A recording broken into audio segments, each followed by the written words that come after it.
CM గారి గురించి ఏం పర్మిషన్స్ కావాలో మీరు సూచనలు మీరు అడగండి. ఏం కావాలి మీకు?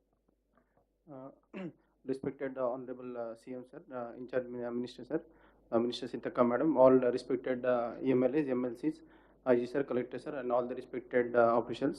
మీ అందరికీ నా నమస్కారం అండి sir. Sir basically rescue operation సంబంధించి లాజిస్టికల్ రిక్వైర్మెంట్ ఉంది సార్ డిస్ట్రిక్ట్లో. ఈ ఎస్పెషలీ సీతారాం తాండా ఏరియాలో కొంచెం డిలే అయింది, ఎందుకంటే మన దగ్గర లైఫ్ బోట్ లేకుండే sir. So life boat Hyderabad, Mulugu, Warangal అక్కడి నుంచి మనం తెప్పించాం సార్. ఎన్డీఆర్ఎఫ్ టీం కూడా అప్పుడు తిరుపతిమలం, ఖమ్మం ఏరియాలో బిజీ ఉండే కాబట్టి అక్కడ కూడా కొంచెం డిలే అయింది సార్. సో ఈ డిజాస్టర్ మేనేజ్మెంట్ సంబంధించి బేసిక్ ఎక్విప్మెంట్స్ మన డిస్ట్రిక్ట్ హెడ్ క్వార్టర్లో ఉంటే sir it will be helpful in future. So that is the only requirement for much. Thank you sir. ఇప్పుడు గౌరవ ముఖ్యమంత్రి గారు ఏదైతే ఇప్పుడు అధికారులు స్థానికంగా ఉన్న సమస్యల మీద ఎలా వారు ఫర్దర్ ఏం రిక్వైర్మెంట్ ఉన్నాయో అన్నీ చెప్పారు. క్షుణ్ణంగా గ్రౌండ్ లెవెల్కి వెళ్ళి ప్రజలు ఏం కోరుకుంటున్నారో గౌరవ ముఖ్యమంత్రి గారికి వారే ప్రత్యక్షంగా వివరించారు.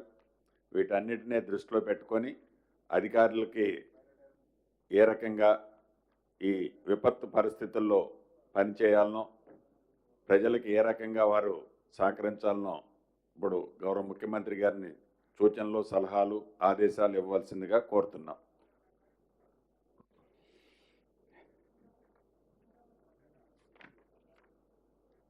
మహబూబాబాద్ జిల్లా శాసనసభ నియోజకవర్గాలు డోర్నకల్, మహబూబాబాద్, పాలకుర్తి, ములుగు, ఇల్లందులో కూడా 2 మండలాలు. దీనికి సంబంధించి 30, 31, 1 ఈరోజు 2 తారీఖు వివిధ సందర్భాలలో కురిసిన అత్యధిక వర్షపాతం దాదాపుగా 28 సెంటీమీటర్లు.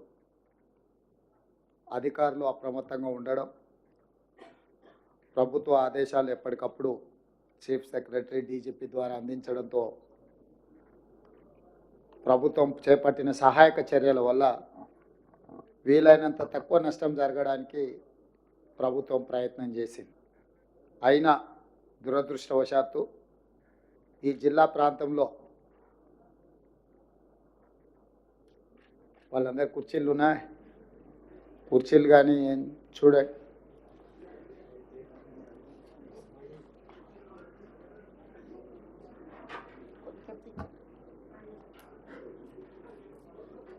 ప్రభుత్వం ముందస్తుగా అప్రమత్తంగా జాగ్రత్తగా వ్యవహరించినా కూడా ఈ జిల్లా ప్రాంతంలో ప్రాణ నష్టం, ఆస్తి నష్టం, ప్రభుత్వ ఆస్తులు దెబ్బతినడం ఇవన్నీ కూడా జరగడం బాధాకరం. అందుకే సచివాలయం నుంచి, కమాండ్ కంట్రోల్ రూమ్ నుంచి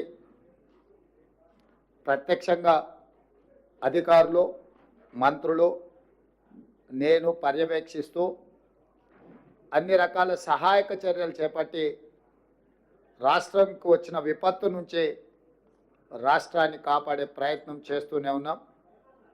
ఈరోజు అందులో భాగంగా మహబూబాబాద్ జిల్లా కలెక్టర్ కార్యాలయంలో అధికారుల నివేదికను తీసుకొని అధికారులకు, అదేవిధంగా జిల్లాకు సంబంధించిన మంత్రులు, ఇన్ఛార్జ్ మంత్రి గారికి సూచనలు చేస్తూ సహాయక చర్యలు చేపట్టడానికి ఈ సమావేశంలో నిర్ణయించడం జరిగింది. ఈ జిల్లా పరిధిలో 4 మృతి చెంది 2 ఈ జిల్లాకు సంబంధించిన వాళ్ళు, 2 పక్క జిల్లాకు సంబంధించిన వాళ్ళు 4 చనిపోవడం బాధాకరం.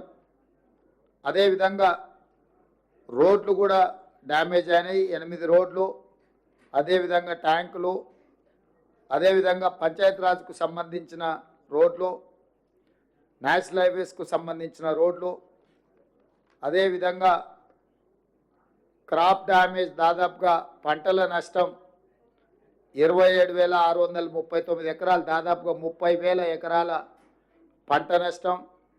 అదేవిధంగా పశు సంపద, పశువులు కావచ్చు, బర్రెలు కావచ్చు, మేకలు కావచ్చు, గొర్రెలు కావచ్చు, ఇవన్నీ కూడా దాదాపుగా 215 చనిపోవడం, అదేవిధంగా 45 ట్యాంకులు తెగిపోవడం, అదేవిధంగా పక్కా ఇల్లు ఒక 3 పాక్షికంగా డ్యామేజ్ అవ్వడం, ఒక 15 ఇల్లు కచ్చా హౌజ్లో ఒక 15 ఫుల్గా డ్యామేజ్ అవ్వడం, 96 ఇల్లు పాక్షికంగా డ్యామేజ్ అవ్వడం, అదేవిధంగా పవర్ విద్యుత్తు 106 గ్రామాలలో విద్యుత్తు అంతరాయం జరగడం, అదేవిధంగా మహబూబాబాద్ మున్సిపాలిటీలో దాదాపుగా వివిధ ప్రాంతాలలో రోడ్లు 11-12 కోట్ల రూపాయలకు సంబంధించిన అంచనాలు ప్రాథమికంగా అందుతూనే మున్సిపాలిటీలో కూడా రోడ్లు డ్యామేజ్ అవ్వడం, వీటన్నిటినీ ప్రభుత్వం పర్యవేక్షిస్తూ రిలీఫ్ సెంటర్స్ని 7 ప్రారంభించి దాదాపుగా 680 మందికి భోజన వసతులు ఇతర సహాయక చర్యలు రాష్ట్ర ప్రభుత్వం చేపట్టింది. సీతారామ తండా అర్ధరాత్రి 3 గంటలకు వచ్చిన వరద ఉధృతితోని తండలో ఉన్న వాళ్ళని అందరిని కూడా అత్యధికంగా వర్షం వచ్చి అక్కడ కల్వర్టు రోడ్డు కొట్టుకపోయి అక్కడ కారులో 2 చనిపోయి ఆ తండా ప్రజలందరూ బిక్కుబిక్కుమంటుంటే ఎస్ఐ గారు అక్కడికి వెళ్ళి సహాయాన్ని అందించి వాళ్ళందరినీ కూడా కాపాడి ఆ తండాకు అండగా నిలబడ్డందుకు ఆ ఎస్ఐ గారిని కూడా, ఎస్ఐ గారి పేరు నగేష్ అనే ఎస్ఐ సహాయక చర్యలలో ధైర్యంగా వాళ్ళకు అండగా నిలబడ్డందుకు రాష్ట్ర ప్రభుత్వం నగేష్ ఎస్ఐని కూడా అభినందిస్తుంది. ముఖ్యంగా రెవెన్యూ సిబ్బంది, పోలీస్ సిబ్బంది నిరంతరం అహర్నిశలు పనిచేయడము, అప్రమత్తంగా ఉండడము, ప్రజలకు సహాయక చర్యలు చేపట్టడం వల్ల ఈ జిల్లాలో పరిస్థితులు అదుపులోకి వచ్చినాయి. తక్కువ ప్రాణ నష్టం, తక్కువ ఆస్తి నష్టం జరిగింది. అందుకే రెవెన్యూ అదేవిధంగా పోలీస్ అధికారులను, సిబ్బందిని నేను అభినందిస్తున్నా. అదే సమయంలో చనిపోయిన కుటుంబాలకు, ప్రతి కుటుంబానికి, చనిపోయిన ప్రతి వ్యక్తికి 5 లక్షల రూపాయల నష్టపరిహారం ఇవ్వాలి అని ఈరోజు ప్రభుత్వం నిర్ణయం తీసుకున్నది. నేను కలెక్టర్ గారికి, ఇన్ఛార్జ్ మినిస్టర్ గారికి ఆదేశాలు ఇస్తున్నా. తక్షణమే ఆ కుటుంబాలకు ఆ సహాయక చర్యలు అందించే విధంగా చేపట్టాలి. అదేవిధంగా కారేపల్లికి సంబంధించిన ఒక సైంటిస్ట్ వాళ్ళ తండ్రి చనిపోవడం, ఆ కుటుంబాన్ని నేను ప్రత్యక్షంగా ఇప్పుడు పరామర్శించి వాళ్ళ ఇల్లు కూడా కట్టుకునే పరిస్థితి లేదు, ఆ కుటుంబానికి ఇందిరమ్మ ఇల్లు ఒకటి మంజూరు చేయమని కూడా అధికారులకు అదేవిధంగా మంత్రి గారికి సూచన చేయడం జరిగింది. ఇక్కడ 3 తండాలు మర్పెడ మండలానికి సంబంధించి 3 తండాలు ఎప్పుడు అధిక వర్షం వచ్చినా దాని ప్రభావానికి లోనవుతున్నాయి. కాబట్టి కలెక్టర్ గారికి నేను ఆదేశాలు ఇస్తున్నా. ఆ 3 తండాలను సురక్షితమైన ప్రాంతానికి తరలించి ఒక కాలనీని తయారు చేసి ఒకే దగ్గర వాళ్ళందరికీ ఇళ్ళ పట్టాలు ఇవ్వడమే కాకుండా వాళ్ళందరికీ ఇందిరమ్మ ఇల్లు ఇచ్చి ఒక మంచి కాలనీని ఒక ఆదర్శ కాలనీగా తీర్చిదిద్ది వాళ్ళకి అన్ని మౌలిక వసతులు ఏర్పాటు చేసే విధంగా ప్రతిపాదనలు తీసుకొని వచ్చి జిల్లా మంత్రులు, ఇన్ఛార్జ్ మంత్రి గారి ద్వారా ప్రభుత్వం అనుమతి తీసుకొని తక్షణమే ఆ పనులను చేపట్టాల్సిందిగా నేను సూచన చేస్తున్నా. దాని మీద కూడా నివేదికలు తయారు చేసుకోవాలి. అదేవిధంగా ఈ పశు సంపద ఏదైతే చనిపోయిందో పశువులకు 50,000 రూపాయలు మనం ఇస్తున్నాం నష్టపరిహారం, గొర్రెలకు, మేకలకు 5,000 రూపాయలు నష్టపరిహారం ఇస్తున్నాము. తక్షణమే ఆ నష్టపరిహారాన్ని కూడా అంచనా వేసి అగ్రికల్చర్ అండ్ రెవెన్యూ సిబ్బంది వాళ్ళు వెళ్ళి ఈ నష్టాన్ని కూడా ఏం జరిగిందో యానిమల్ హస్బెండరీ డిపార్ట్మెంట్ను కూడా ఇన్వాల్వ్ చేసి ఈ నివేదికలు తయారు చేసి వాళ్ళకి నష్టపరిహారం ఇవ్వండి. అదేవిధంగా దాదాపుగా 30,000 ఎకరాల పంట నష్టం అంటున్నారు. అగ్రికల్చర్ సిబ్బందిని కూడా గ్రామాలకు వెళ్ళి ఇంకా ఏమైనా అధికంగా ఉందా, ప్రజలకు ఏం నష్టం జరిగింది, రైతులకు తక్షణమే చూసి ప్రతి ఎకరాకు 10,000 రూపాయల నష్టపరిహారానికి ప్రతిపాదనలు పంపించి తక్షణమే సహాయక చర్యలను కూడా చేపట్టండి. అదేవిధంగా ఇప్పుడు ఈ రోడ్లకు సంబంధించి కానీ, హౌజెస్కు సంబంధించి కానీ ప్రధానమంత్రి ఆవాస్ యోజన కింద ఇట్లా ప్రమాదాలు జరిగినప్పుడు ఈ ఇండ్లు పోతే కేంద్ర ప్రభుత్వం నుంచి కూడా మనము నష్ట సహాయాన్ని వాళ్ళకు సహకారం అందించడానికి నివేదికలు పంపించవచ్చు. కేంద్ర ప్రభుత్వం నుంచి కూడా ఏమేమి మనము నష్టపరిహారం దీనికి పొందవచ్చో నివేదికలు తయారు చేయండి. కేంద్ర ప్రభుత్వానికి కూడా నివేదించడానికి మనం నిన్ననే ప్రధానమంత్రి గారికి లేఖ రాష్ట్రము తెలంగాణ రాష్ట్రంలో వచ్చిన ఈ ఉపద్రవము జాతీయ విపత్తుగా ప్రకటించాలి.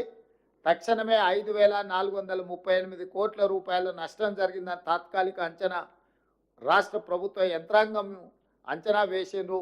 ఈ అంచనాను పరిగణలోకి తీసుకొని 2,000 కోట్ల రూపాయలు తక్షణమే తెలంగాణ రాష్ట్రానికి విడుదల చేయండి.